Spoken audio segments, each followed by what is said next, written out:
Hi, I'm Caroline Dunford, and the book that changed my life is Georgette Heyer's Devil's Cub. When I was around 11 or 12, I was very much the outsider at school. I was younger than the rest of my year, and I was interested in science and technology and psychology. At primary school, I'd worked my way through the entire school library, and when I got to secondary school, I began to do the same, but this time I decided to be somewhat more selective. I read science fiction, Asimov, Heinlein, Arthur C. Clarke, and I read every book on psychology I could convince the librarian to stock. Both of these were to remain lifelong loves.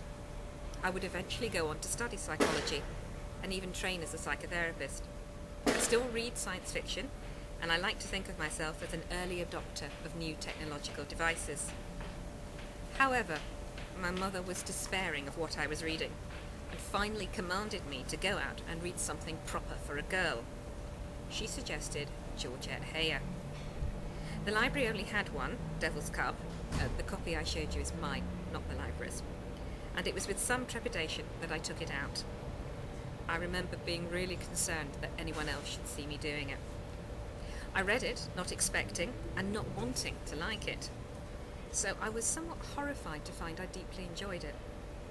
I fell into the story and was swept away on a tide of teenage hormones.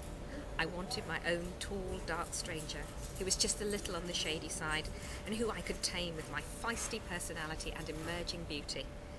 At this time I was wearing national health glasses. I went to the library for more and found I had to compete with the teaching staff to get books on loan. What I didn't appreciate at that time was that this would change much about me forever. I date my ability to read across genre, to take risks on new authors, to follow my own inclination rather than following the crowd from this time.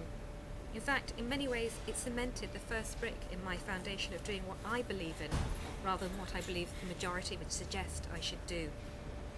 And of course, being a teenager, it rocketed me into the romantic states. I fell in love with history in a way that the dry recitation of dates had never awakened in me during class. I also connected, through those teenage hormones and Miss Heyer's work, with the understanding that people throughout history had loved, lost, and lived. I had always known intellectually that they had, but now I felt myself as part of the chain of humanity, who had followed their emotional desires to both successful and unsuccessful ends. And even science fiction didn't let me down, because it was around this time that Avon, that tall, dark, wry stranger, appeared in Blake 7.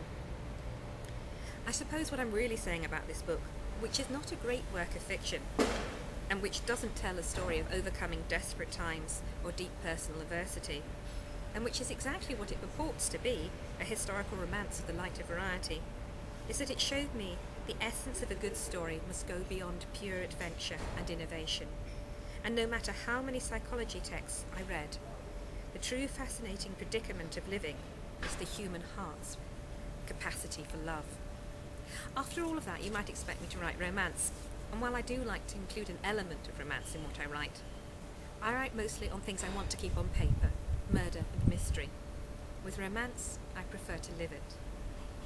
If there's anything I would share from experience, it's this: read widely. The most innocuous of books can turn your worldview upside down.